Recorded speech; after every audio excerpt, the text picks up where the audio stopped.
Hi, once again, welcome everybody. I'm Marianne Fosca, a business development specialist at Poli.DESIGN, former student of the specializing master in service design. I am very happy to be here today with you. On behalf of the Italian Chamber of Commerce in Mexico and Poli.DESIGN, I would like to thank you all for joining us for this webinar, part of the 5th edition of Encuentro Creativo, a project organized by the Chamber and supported by the Embassy of Italy in Mexico. The goal of Encuentro Creativo is to connect Mexican students and professionals with Italian academic institutions, creating opportunities to explore new educational paths and design cultures. Today's webinar is titled Shaping the Future of Design, from the Economy to Education. Together, we'll explore the Design Economy 2025 report and how Italy, and in particular in design, not only strengthens enterprises and public policies, but also generates cultural value. Our speaker today is Sofia D'Alessandro, Head of International Affairs of Poli.DESIGN. And at the end, we will have time for a Q&A. So please drop your questions in the chat as they come to mind, and we will try to get as many as we can. Thank you for listening, and please enjoy the presentation. Sofia, the floor is yours. Thank you, Marianne. Thank you very much for introducing me. Thank you to the Italian Chamber of Commerce for organizing this very interesting event. And thank you, of course, to all of you for joining, despite the fact that it's early morning there, I know very well. So I actually want to start with a question to wake you up. What does design mean? If you had to describe it in just one word, what word would you choose? Maybe this would sound like a very basic question, but in reality, I believe it's a quite crucial one. So I have a little confession to make. I wasn't born a designer. My background is actually in linguistics, which is the science that investigates people's ability to speak. So when I entered the world of design a few years back, I kept asking myself, what is design? Is it a tool? Is it a method? Is it a technique, an aesthetics, all those things combined? All these labels seem to be quite accurate to me, but at the same time, none of them seem to capture the complexity of what I was living and witnessing. So things got even more complicated when I moved to Milan. Everyone I met here is basically a designer, and at the same time, they were doing completely different jobs. So this was quite confusing. And of course, I started asking everybody the same question: what is design? And I couldn't miss this occasion to ask you too.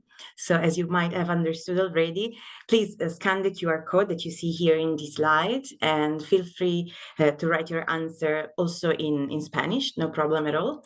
And of course, I know it's challenging, especially early morning, but try to unleash your creativity and just use the first word that comes to your mind. There's not right or wrong. We just want to hear your perspective.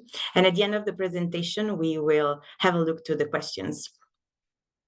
Okay, so let's move on. Since we have started talking about Milan, here is a fun fact. Milan has one of the highest density of designers and creatives in the world, actually between 90 and 100 designers per square kilometer. It's quite impressive, right? So no wonder that the city is recognized in the entire world as the capital of design. And also the numbers confirm it. According to the Design Economy 2025 report, Milan alone generates 18.6% of Italy's total design value, equivalent to around 600 million euros, which is quite some money, and employs also more than 8,300 professionals in the sector. It's home to 7,000 design firms, and spanning from product, interior, fashion, communication, digital innovation, services, and so on, and which is much more than any other city in Italy. And also quite interesting data is that of all these professionals, about 12% are young people, 13.7% are led by global talent, so people from all over the world, international, and 27% are women leaders, which I'm pretty proud of because it's way above the European average. So in fact, Lombardy, which is the region where Milan is the main city, accounts for nearly 1/3 of the entire design economy in Italy, in both the economical value and the employment.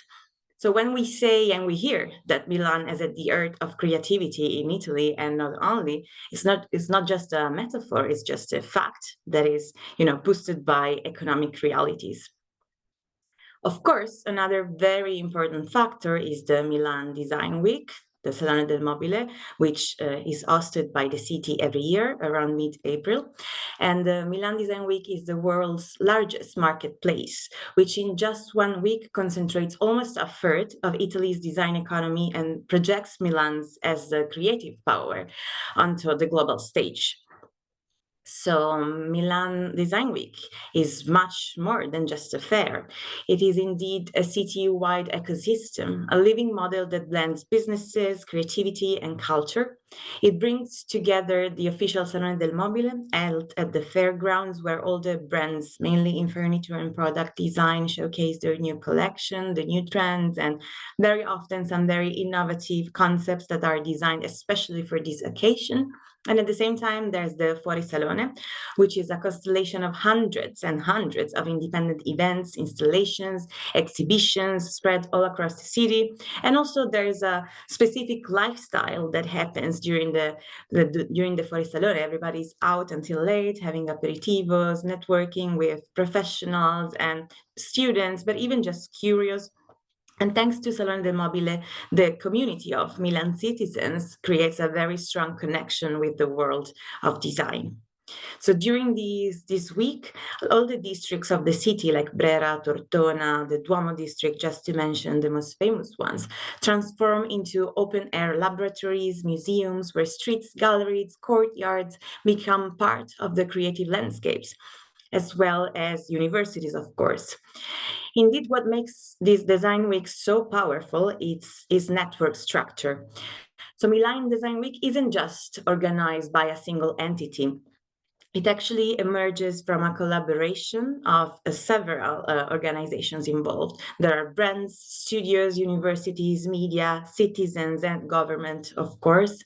So it's a living system that balances bottom-up creativity as well as spontaneous experiments and independent projects with top-down coordination from institutions and the city itself. And it also welcomes a large panel of international stakeholders. So this synergy creates a value chain that connects education, research, production, and international markets. And it's pretty unique in the entire world. And it's a model that is quite, a lot of other countries have tried to replicate this model, but of course, this is a product of a very long time of design, indeed, and collaboration. So at the moment, I don't think, and it's not just my opinion, that there is any other design event that can compete with Milan Design Week. And also what makes it very special is the fact that it's not about products only. It's also about systems, collaboration, and experience. Designers here are not just makers, they're curators, storytellers, and innovators, and they really shape the cultural identity of the city. And of course, Poli.DESIGN, together with Politecnico di Milano, contribute every year to this ecosystem. We showcase student projects, and we have exhibitions and collaborations with the companies and the organization behind the Salone del Mobile. In fact, Federlegno Arredo, FLA, is one of the Poli.DESIGN co-founder and is the main entity managing the fair, the Salone del Mobile, while instead we really work closely with the Interni magazine, which is one of the main driving force behind the events of the Fuori Salone. So together we develop events, educational programs, research projects, as well as real-world experiences that keep Milan's design scene alive and connected, and also allow our students to get in touch firsthand with this very incredible event. So as you might have understood already, together with the Salone del Mobile and all the economical power of the city, another very important and influential engine of innovation in the city has been the Politecnico di Milano. Politecnico di Milano was founded in 1863, and it has shaped ever since then Milan design ecosystem, and it has given the world some of the most remarkable figures. You might know some of them that we are seeing right now here. We have Giorgio Armani, who has recently left us, and we also have Achille Castiglioni, Renzo Piano, Patricia Orchiola, Michele De Lucchi, and many others. You might have bought some of their products, and you might have seen some of their buildings or wore some of their clothes, and they have positioned themselves as leading voices in the global design. And they all started here at Politecnico. So what makes Politecnico so unique and so special is that from the very beginning of its existence, it has adopted a very unique interdisciplinary and human-centered approach. So long before it became a trend, we were promoting human-centered innovation, creating solutions that meet not only functional needs, but also cultural, social, and emotional ones. So as one of Europe's largest design schools, Politecnico encourages cross-cultural pollination, connects architecture with engineering, management with social sciences, and design with policy and sustainability. And this mindset is quite essential today when our world is hybrid and the challenges are increasingly complex. So the needs of the market are to have creatives and designers who can really tackle different aspects of the discipline. So where does Poli.DESIGN stand in this ecosystem? Poli.DESIGN was founded by Politecnico di Milano in 1999, so quite some years ago, and it works alongside the School of Design and the Department of Design to form the Politecnico di Milano design system. Our mission is to bridge the academia and the professional world. So we design programs together with the companies and the organizations. We bring them the latest research from the Politecnico's innovation hubs, and in turn we bring students in contact with real industry challenges. And this is why also our portfolio is so diverse. We cover all the traditional fields, of course, like product, fashion, interior, but also the most innovative ones, like olfactive design, healthcare design, service design, furniture design that you might have heard about during the past webinars. We have also programs focusing on atmosphere design or even design for pets. So all of these programs are born at the intersection between the market demand and the academic research. And as a proof of this, let's say, of this attitude of really tackling the challenges of the market, every year together with Deloitte, Symbola, and the Industrial Design Association, we co-author the Design Economy Report, which is a snapshot of how design drives innovation, employment, and competitiveness across Italy, but also Europe. So here are some data. Unfortunately, they are in Italian. Sorry, we still have to translate this year's edition into English. But what we found out, of course, this year is that one of the most required expertise right now relates with AI, right? Right now, everybody is talking about AI. Everybody is using AI. So looking at the new professionals shaping the future of design, the prompt designer, as well as the designer for AI, is the most requested figure of about 50 companies. And of course, is one of the most in-demand and emerging roles.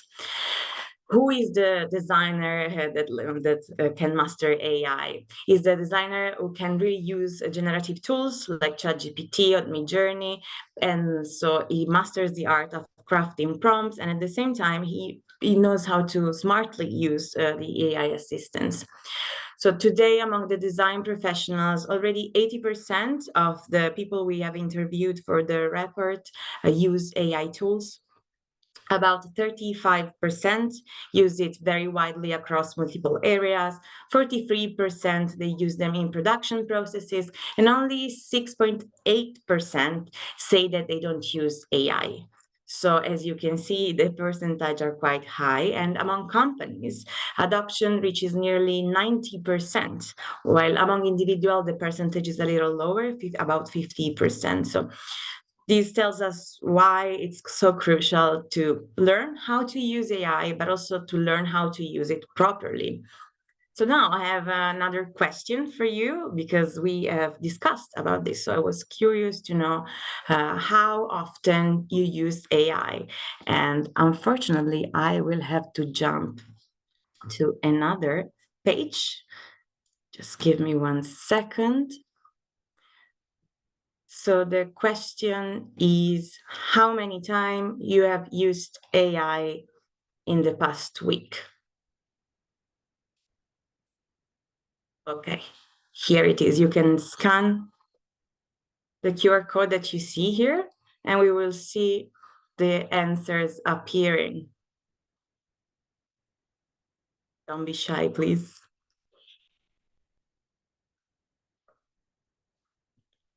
I hope this is working.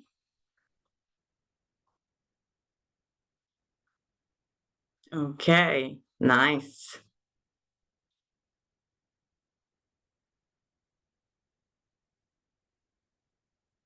Just give a few minutes. So in the meantime, I can tell you that I use AI basically every day for life and work.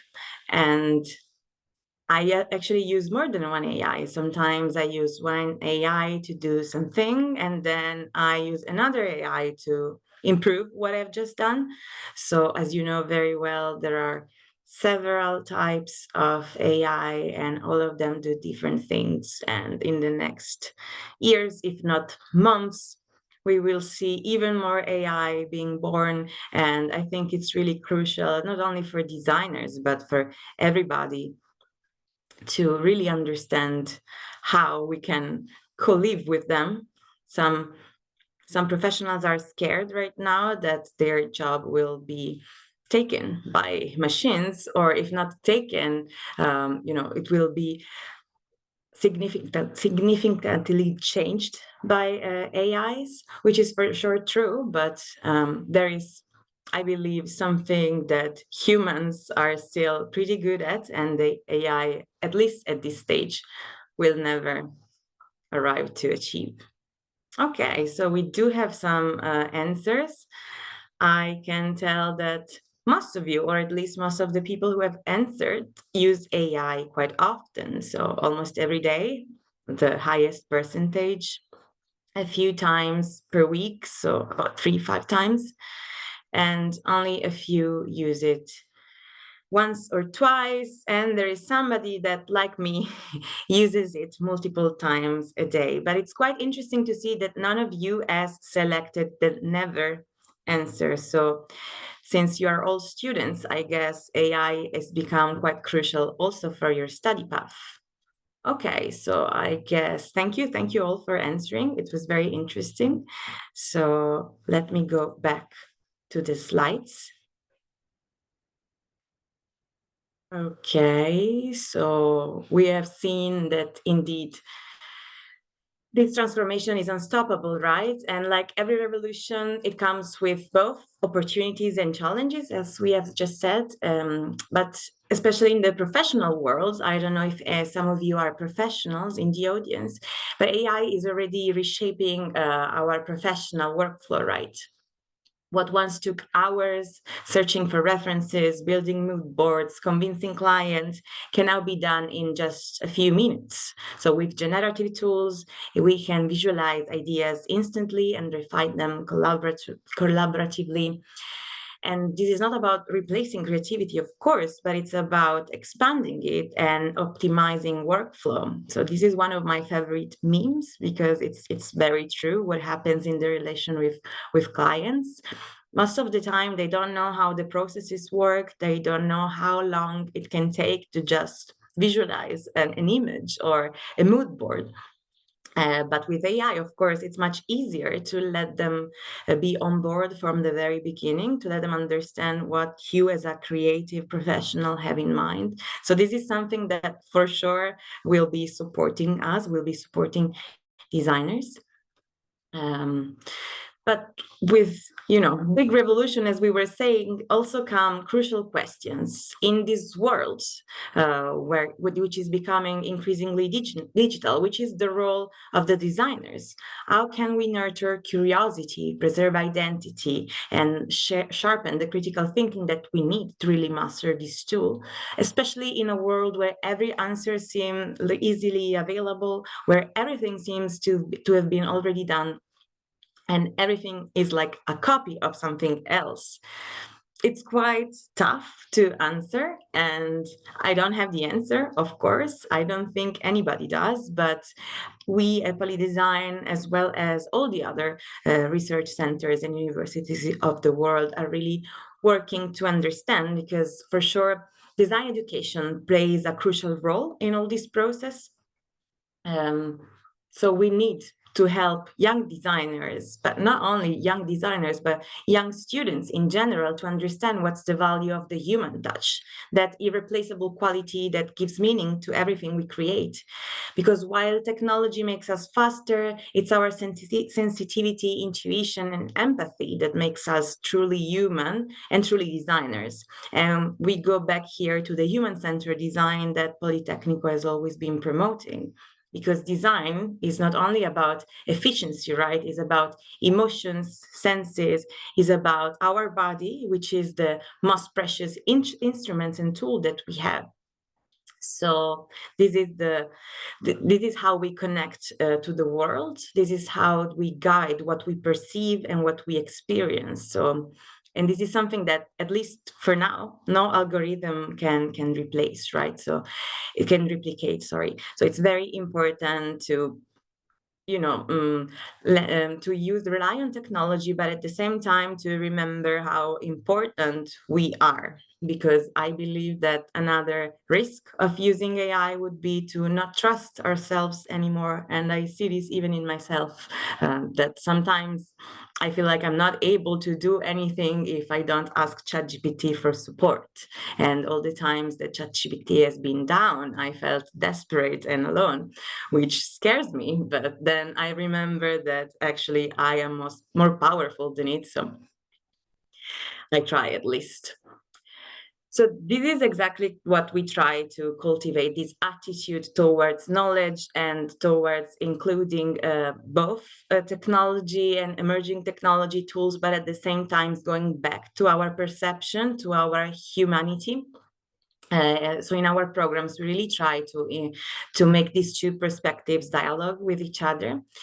So another thing that we encourage is a shift in learning from passive absorption to active creation, from abstract knowledge to thinking through making. And this is very crucial. And this is also what the market is asking, because, again, according to the design report, the new professionals are extremely hybrid. So of course, prompt designer will be quite required, but at the same time, all the designers will need to be also able to design correct prompts. So it really works across disciplines.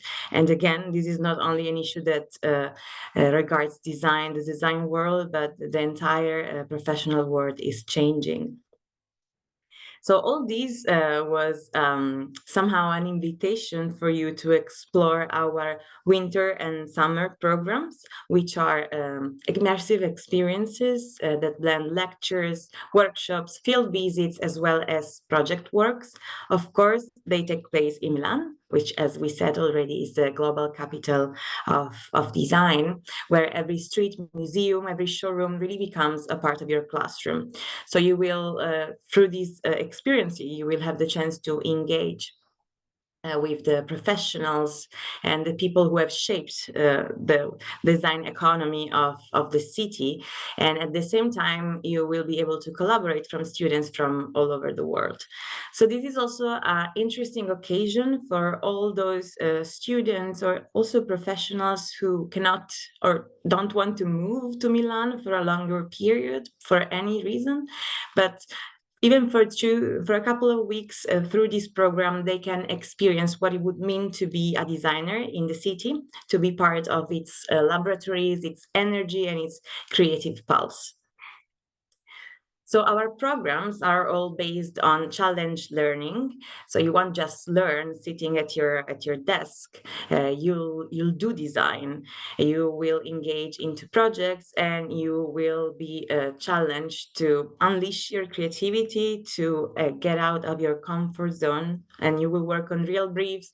You will be guided by mentors, professors, and professionals who will really challenge your idea and push your creativity. Our goal is to help you to think critically, to feel deeply, and design responsibly, balancing tradition and innovation, as I was saying, technology and humanity in a constant dialogue of experimentation.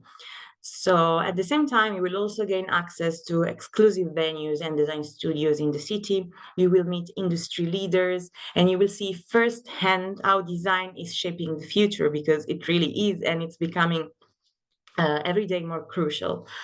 And of course, you will be part of a global community. And for us, this is one of the most important points, because we really care about building a community of students and professionals who share the same curiosity, the same passion, and the same commitment to making an impact through design. So I just wanted to give you a few examples about the programs, the summer programs that we had last year that were very interesting. First of all, we had all our programs are very much interdisciplinary, so we try to combine different subjects and different approaches of design.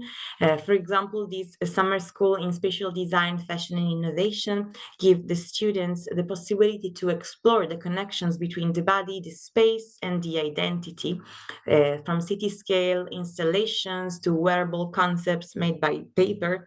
They worked on adaptive reuse of materials and designed multisensory experiences that engage perception and emotion. And also we had the honor to have in our classroom Michele Di Lucchi, who is one of the designer I mentioned at the very beginning about the alumni of Politecnico di Milano. If you don't know him, I invite to Google him, because he's a really visionary person. He has designed some of the most iconic Alessi products, and he's also an architect. So some of his newest our stations are called our landscape architectures that are really interesting, and they are challenging the concept of current architecture. And then another very interesting program we developed, it was about experience design and cultural heritage.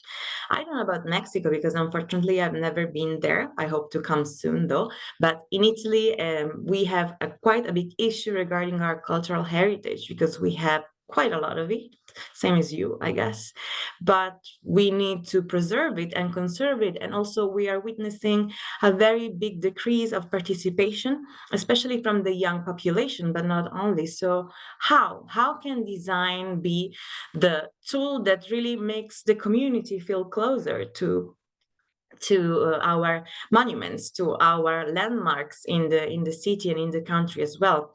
So this is why we designed this program, and we asked our international participants, because it's also very interesting to see it from international eyes. We asked them to use digital tools to create interactive, inclusive, and emotionally engaging experiences for museums and cultural institutions. They also visited a lot of different iconic places in Milan and surrounding areas, starting from Castello Sforzesco to the Adi Design Museum, which is the museum that hosts all the Compasso d'Oro Awards, which is one of the most ancient and iconic award for product design.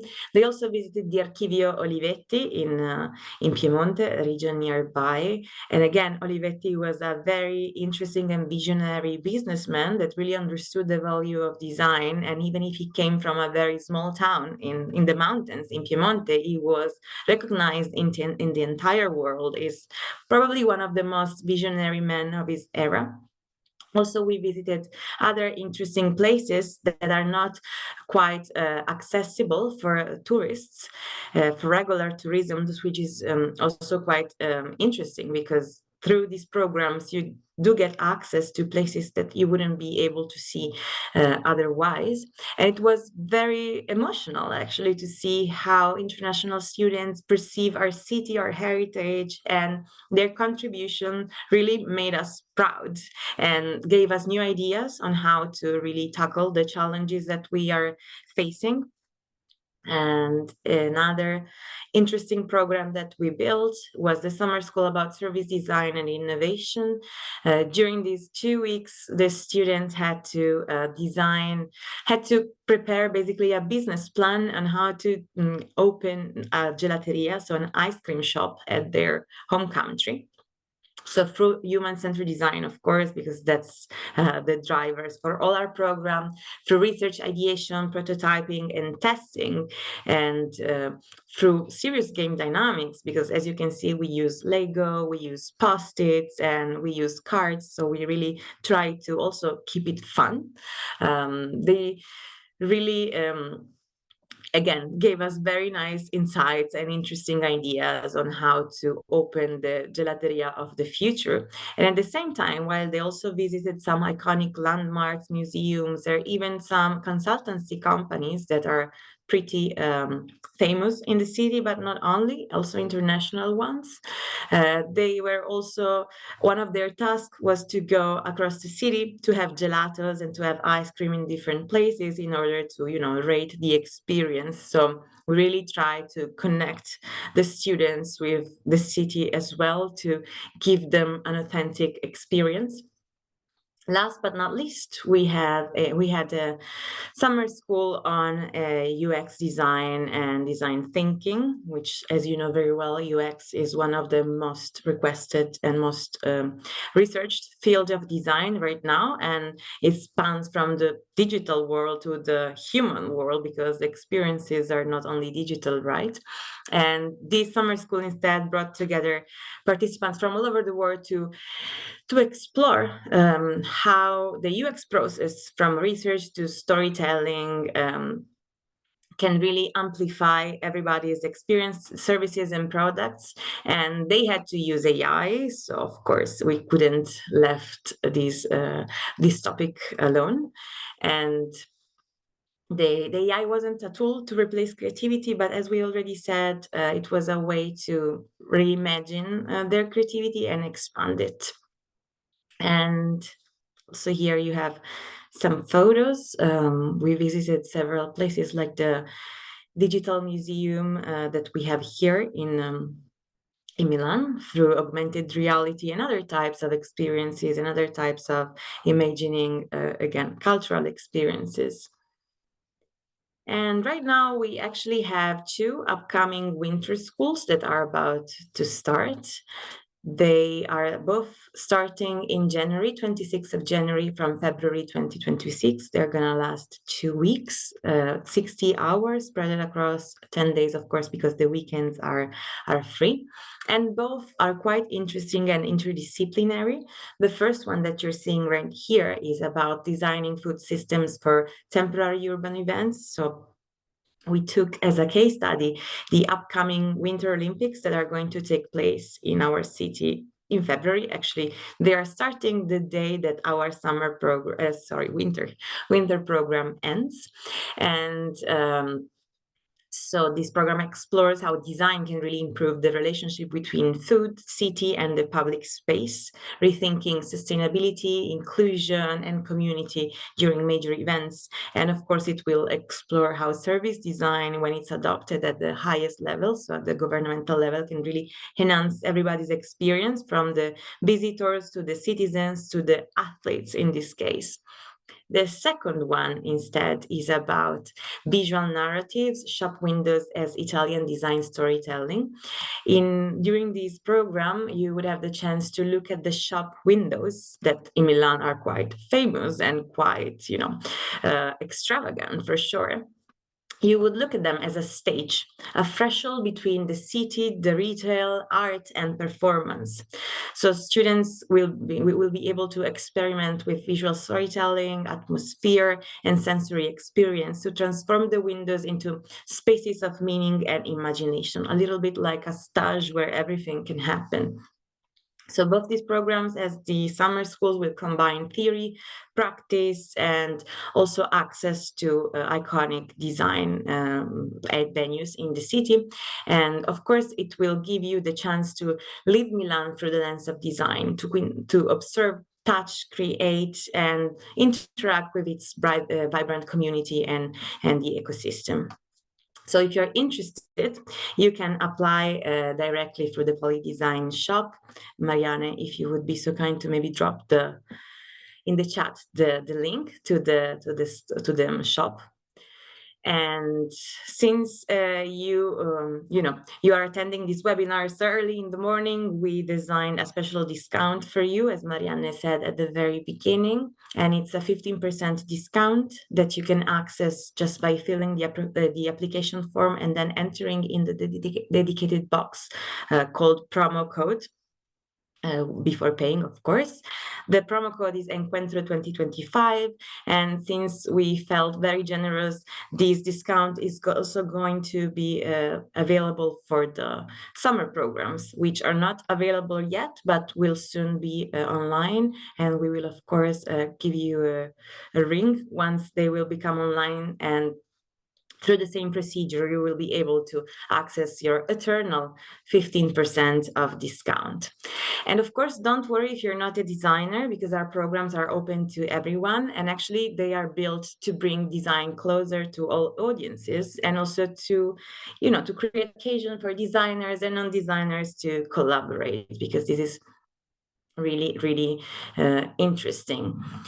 So if you ever wanted to experience what it means to live and design in Milan, this is definitely your chance. This is not about just a learning experience, but it's also about a feeling experience.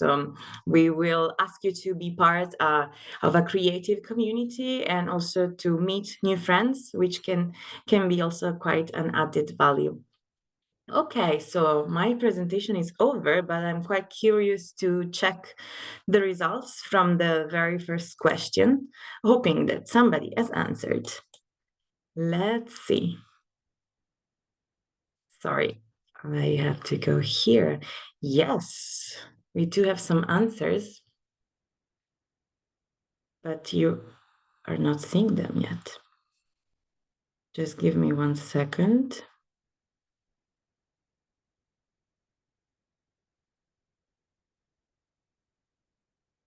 Okay, here we are. You can see them, right? Marianne, can you confirm you can see them?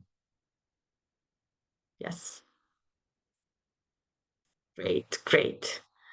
So I can see that the word creation and to create was definitely the most, the biggest one. So that most of people have typed these, but I also can see something like soul, which I really like, innovation, organization, book. So about knowledge, I guess, which is very, very true. Purpose, improvement, communication, concept, transformation, and expression. It's quite interesting, and I think you gave us a lot of interesting material to work on.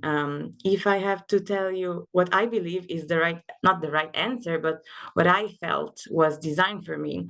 For me, it's kind of a universal language, a language that you can speak even though you don't come from the same country.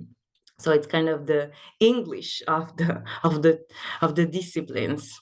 But again, also this answer is probably not enough.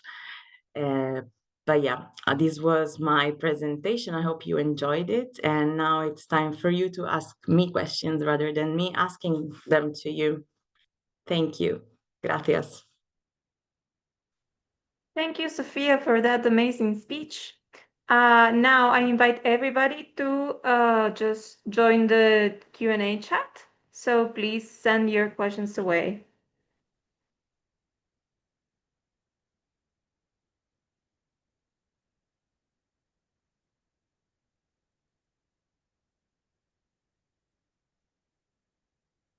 Well, maybe nobody has questions, but I actually wanted to tell you something to put also Marianne on the spot. As you might have heard at the beginning, she was also our student before joining our team. And I know that in the other webinars, we had former students ambassadors that really added value. But in this case, we have Marianne, who is now a member of the team of Poli.DESIGN, but used to be a student. So if you happen to have any questions that would address the student experience, also feel free to ask her.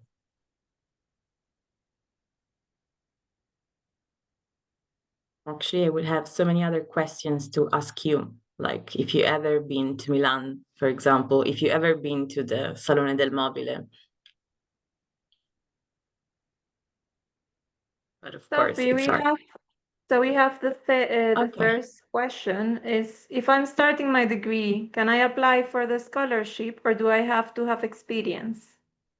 Actually, you can absolutely apply. And we also think this is a good way to, give a taste of what it means to be a student, a design student, but again, not only, because it's a very concentrate and short-term experience that gives you a lot of tools and a lot of knowledge about what it means to study, but also to work, because very often our projects simulate a studio environment. So will really help understanding and also moving forward in the career. So absolutely the answer is yes, you can apply for the scholarship. No experience is required.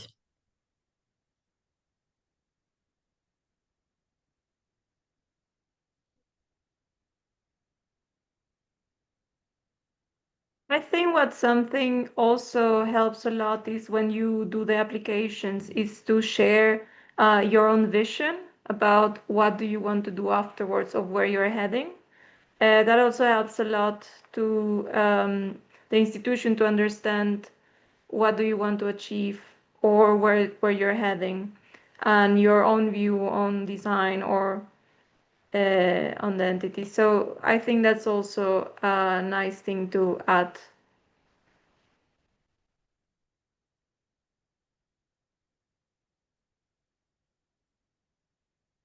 Okay, so If you also want, you can say you can write your question in Spanish, and I can translate it.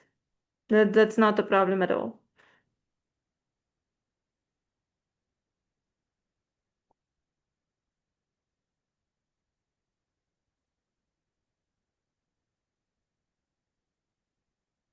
okay, so maybe there are no questions right now, but in case they pop up to your mind later on, I am gonna write in the chat the email address that you can write to if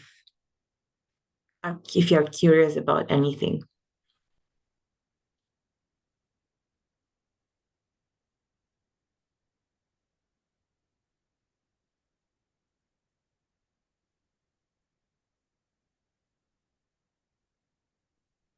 Okay. Okay, so I think we can say bye.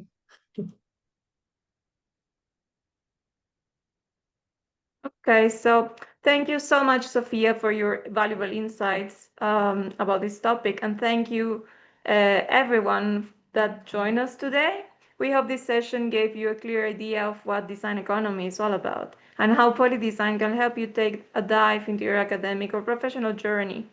Thanks also to the Italian Chamber of Commerce in Mexico and to all the brands supporting Encuentro Creativo. This is our final session, and we hope to see you soon in Milan. Have a wonderful day, everybody. Thank you. Have a nice day. Thank you all.